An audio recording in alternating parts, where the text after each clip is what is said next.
next we have another fabulous storyteller. Her name is Aisling Connect, and I can confidently say that what she doesn't know about beauty is not worth knowing about. Anyway, she is the co-founder of Cyd Connect. She is a woman-led sustainability consultant, and she's here to inspire positive change. She's also a certified B leader working to raise awareness of how the B Corp framework can act as a catalyst for more sustainable businesses. Today, Aisling will be discussing the important and unheard topic of why the Earth needs diverse thinkers. So let's give her a warm welcome onto the stage, and thank you for joining us. Thank you. Thank you, everyone, for having me. So I'm Aisling, and it's so wonderful to be here on Gender Equality Day. Such a big deal, woohoo. And so I'm going to explain why the Earth needs diverse thinkers. So when you think of diverse thinkers, what do you think of? Do you think of this term neurodiversity? It's kind of like a new term. And so I was officially given a label, neurodivergent. It was about 5 years ago. I didn't really like the label. It kind of seems a bit trendy now, but it took me a while to process this new label. And it is trendy. You can't get very far on social media without an ADHD meme. However, in school, I had a very different label. I had, this is me in school with my little brother. He's now 6'5", but I still call him my little brother. I'm still the older one. But I was given a different diagnosis in school. I was given a dunce diagnosis. So we arrived in Ireland when I was 7, and my parents sent me to school. It was a convent. All the best schools in Ireland are run by nuns, apparently. And after a week, the teachers invited my dad in for a meeting because they thought I'd never been in school before. They thought I was completely uneducated. And my dad kind of jokes about it now, but it wasn't very funny at the time. And they didn't give me a physical dunce hat. Interestingly, dunce hats didn't become illegal in the UK until 2010. They didn't give me a physical dunce hat, but they did the equivalent. They put me in remedial classes, and I knew it wasn't a good thing. And I knew I wanted to get out of those classes as quickly as possible. And so I was well behaved, I was obedient, I wasn't smart, but I was very sneaky. And eventually I learned how to cheat my way out of those classes and basically cheat my whole way through my education. But that feeling of like being stupid or being a dunce doesn't really leave you. So once they kind of label you with that, you don't really take that invisible hat off. But my story isn't unique. Hands up if you had a good time in school. Did anyone who had a good time in school? Hands up if you had a rubbish time in school. Like a lot of people did. And as I became an entrepreneur, I started realizing that the most successful entrepreneurs I knew, who'd made a lot of money, had left school by the time they were 16. So I realized my story wasn't unique, but it's not unique probably up until this point, because in my 30s, I met this woman.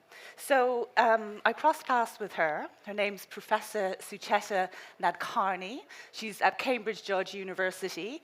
And it's Gender Equality Day, and she set up the Women's Leadership Centre at Cambridge Judge. And she was one of those women who looks you in the eye and asks you really deep questions. Do you ever meet those people? They look you in the eye and they say things like, what do you want to do with the rest of your life? And I was working for a big tech company at the time, and she was like, are you sure you want to do that? Like, wouldn't you like to make money and do really good stuff for the world while you're doing that? And eventually I confessed to her. I was like, do you know what, Cyd, I'm just not smart enough to retrain. I've had this kind of fluke corporate career, but I'm not very smart. And she really spent time with me, and she encouraged me to look at my situation differently. And she encouraged me to speak to an expert. And so I ended up having a long day of strange, random tests, to be honest, and lots of odd questioning. And a week later, I was given a whole new set of labels. Oh, don't worry, you're dyslexic, you've ADHD. Don't worry, we were just testing you wrong the whole time. We shouldn't have segregated you from class, we shouldn't have isolated you. Our bad. Actually, do you know what? We're actually going to give you a scholarship to Cambridge Judge. There you go, you're actually really smart. And it's quite a confusing thing when you've been told the opposite for quite a long time. But Sucheta was the diversity hire at Cambridge University, because believe me, it's not very diverse. And she was very proud of the fact that she was the diversity hire. And she was changing the system from within. And so what do you think of when you think of diversity? Do you think of race? Do you think black and white? Or maybe you think of gender, man versus woman.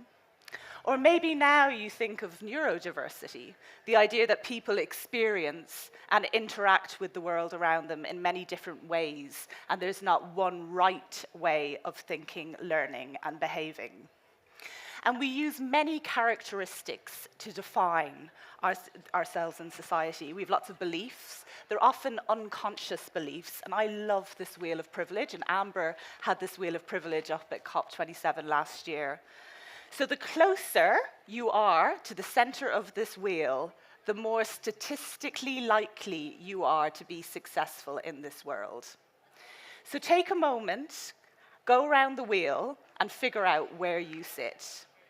And reflect, is there anyone you know that sits entirely in the center of this wheel of privilege? Because many of us here today will be privileged in some way, and it's important to understand your own privilege and your own power so that you can use that power as a force for good to lift the voices of those who faced more barriers. Or maybe you're looking at the wheel and you're like me, and you're definitely not in the center of the wheel. It's about understanding the majority of power and voices being heard are coming from the center. And if we want to continue to innovate and solve these major environmental issues, we need to start bringing more diversity of thought to the table. And so we know the Earth needs diverse thinkers, right? We're here at COP. We know that, like, the climate crisis is the symptom of an economic system that's exploiting people and planet.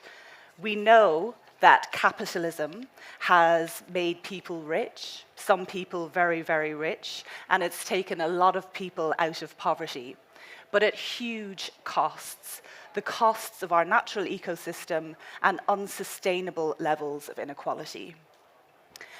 And the core logic of capitalism is that it takes labor and nature and it commodifies them.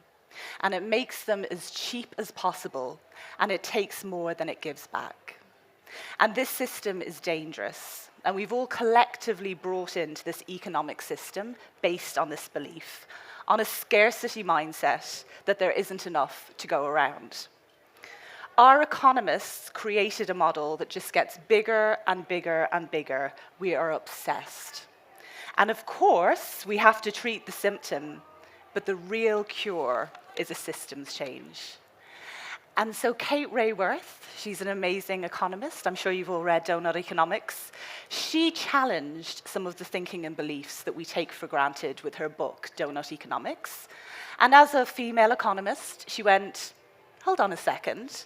The economists that I'm learning from, they forgot to factor in the unpaid work of women into their equations.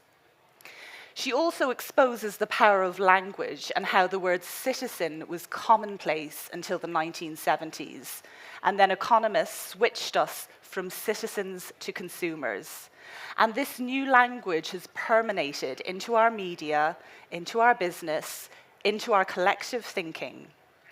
And she's created Donut Economics, a solution to the traditional model of capitalism, a social foundation, so if we look in the center, ensuring nobody is left behind on life's essentials. So what are life's essentials? Food, water, energy, and education. We also don't want to go into this orange area, this environmental ceiling, and ensure we don't overshoot the planetary boundaries. And we need to live in this safe space for humanity. So businesses need to be operating within this safe green donut, and right now we're not, right? We know we're not. But the thing is, it's totally possible. So why don't we do it? What's holding us back, right? There's so much research on why diversity is a solution. You know, I work in businesses, that we know that it's going to be the right thing to do. We know we can't solve problems by using the same kind of thinking we used when we created them. Yet we still don't do it. And this is, again, the same year my little brother was born. It was also the year that Mary Robinson became the first female president of Ireland. And she's always been my guide. I love that she's all over the media today. And she went on the record at COP26 saying it was too male, too pale, too stale, because she knows we need to innovate. And last year, this image went viral. Again, notice anyone missing? The most senior officials making the most critical decisions about our planet and its people, nearly all male. How can we change thinking if we keep listening to the same voices? And then COP28, not a lot of change. 15 women in the family photo that was released today of 100. So we have all the research. We know that diversity is better for nations, better for businesses, better for the world, but we still don't do it. And why don't we do it? Because diversity leads to division, right? It's much easier to hang out with people who all agree with you. You can have a different opinion as long as the opinion is the same as mine. I'm right, you're wrong. So I did what I always do when I don't know the answer to someone. I called up one of the smartest people I know. So this is Chris Demir. He's the director of the University College London Climate Action Unit. But what I love about him is that he's also a neuroscientist. And so I asked him directly, we have all this research, but why don't we take action? And his research focuses on this. He's just done a TED talk on it. I'd highly recommend it. And he has 8 insights. And I'm going to focus on this one, the pyramid of polarization. And basically, what happens is you have a big problem at the top. So you're grappling with a problem, and you have different thinking.